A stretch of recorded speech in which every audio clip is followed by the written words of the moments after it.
You ask Tiger to calculate. This deals with the order of operations. The final result is 813,220. Let's solve it step by step. Simplify exponents and square roots. 10 to the power of 2 equals 100.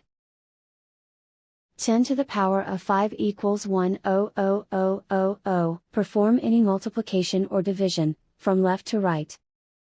8.14 times 10000 equals 8140. 7.8 times 100 equals 780. Calculate any addition or subtraction, from left to right.